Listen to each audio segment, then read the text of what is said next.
स्वागत है।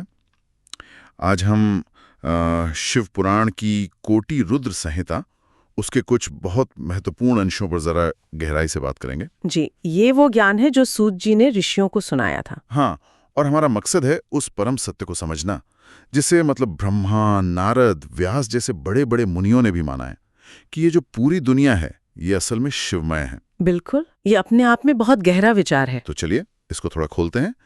स्रोत जो हैं वो एक बड़ी बुनियादी बात कहते हैं कि ब्रह्मा से लेकर आप सोचिए एक छोटे से तिनके तक, घास का तिनका, जो भी हमें दिखता है या है वो सब शिव ही है।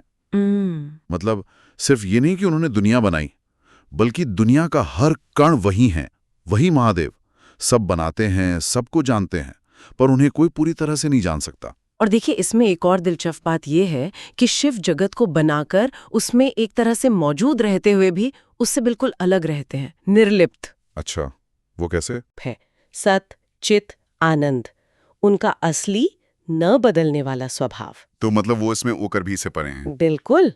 और स्रोत इस बात पर बहुत जोर देते हैं कि शिव से अलग किसी दूसरी चीज की सत्ता, मतलब उसका वजूद, है ही नहीं। लेकिन हमें तो इतनी सारी अलग अलग चीजें दिखती हैं, ये सब क्या है फिर? हाँ, ये जो हमें फर्क दिखता है, अनेकता दिखती है, ये बस अज्ञान है, जिसे अविद्या कहा गया है। उसी का नतीजा है ये सब। अविद्या। जी, हम सब, मतलब जीव या आत्माएं, असल में तो परमात्मा शिव की ही हिस्से हैं, अंश हैं, पर ये अविद्या का पर्दा है जिसके कारण हम खुद को उनसे अलग समझ बैठते हैं, सृष्टि से अलग मान लेते हैं। और यही शायद सारे दुख और बंधन का कारण है। हाँ, स्रोत यही कहते हैं, ये भ्रम ही जड़ है। तो अगर ये सिर्फ एक भ्रम है, मतलब अविद्या का खेल है, तो फिर इससे निकलने का रास्ता क्या है? ये मिटता कैसे है? इसका उपाय बताया गया है भक्ति। अच्छा, यहाँ भक्ति के रास्ते पर बहुत जोर है। भक्ति। हाँ, एक बहुत अच्छी मिसाल दी है, जैसे सूखी लकड़ी हो, उसको अगर लगातार रगड़े मथें तो उसके अंदर जो आग छिपी है वो प्रकट हो जाती है ना? हाँ हाँ, बिल्कुल। बस वैसे ही भक्ति और दूसरी साधनाएं अगर लगातार की जाए तो अपने अंदर ही शिव का एहसास, उनका साक्षात्कार हो सकता है। लेकिन ये सुनने में तो आसान लगता है, पर जब तक वो अहंकार और अविद्या है तब तक ये रास्ता आसान है क्या? नहीं, आपने बिल्कुल सही पकड़ा।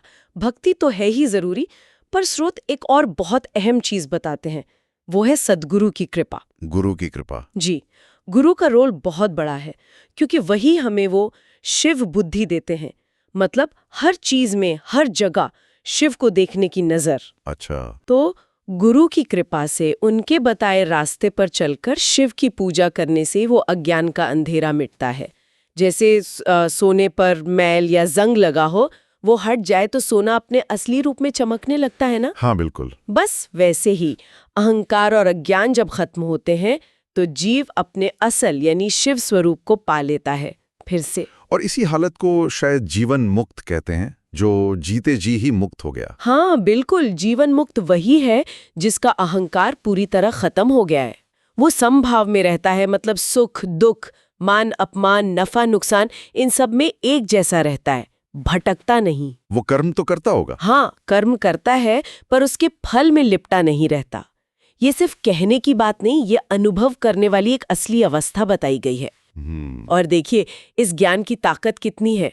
स्रोत कहते हैं कि सिर्फ इसके बारे में सुनने से भी, मतलब श्रद्धा से सुनने भर से भी पाप कटते हैं और शिव में भक्ति बढ़ती है। सिर्फ सुनने से? ये तो कमाल है। तत्व ज्ञान को बार बार सुने, खासकर 5 बार अगर दोहरा ले, तो उसे भोग यानी दुनिया के सुख भी मिल सकते हैं और मोक्ष यानी परम मुक्ति भी। अच्छा, मतलब ये ज्ञान अपने आप में एक साधना है। बिल्कुल, एक बहुत शक्तिशाली साधना। तो फिर कुल मिलाकर बात ये हुई कि मुक्ति का पक्का रास्ता है अनन्य भक्ति। जी, अनन्य भक्ति यानी बिना किसी और सहारे के सिर्फ और सिर्फ शिव पर ध्यान, अहंकार का पूरा त्याग और आखिर में अपने असली शिव स्वरूप में मिल जाना। स्रोत बिल्कुल साफ कहते हैं कि भगवान शंकर से बढ़कर मोक्ष देने वाला कोई दूसरा देवता है ही नहीं। ये सारी बातें सुनकर एक सवाल मन में आ रहा है, जैसे अगर सच में सब कुछ शिव ही है और ये अज्ञान और अहंकार हटने पर जीव वापस शिव ही हो जाता है, तो फिर मुक्ति से पहले भी, मतलब अभी जब हम इस अज्ञान में हैं, तब हमारा जो ये अलग सा दिखने वाला वजूद है, इसका असली रूप क्या है? अगर ये अलगाव सिर्फ एक भ्रम है तो इस भ्रम को अनुभव कौन कर रहा है? इस पर शायद और सोचा जा सकता है। हाँ, ये बहुत गहरा प्रश्न है, विचार करने लायक बात है।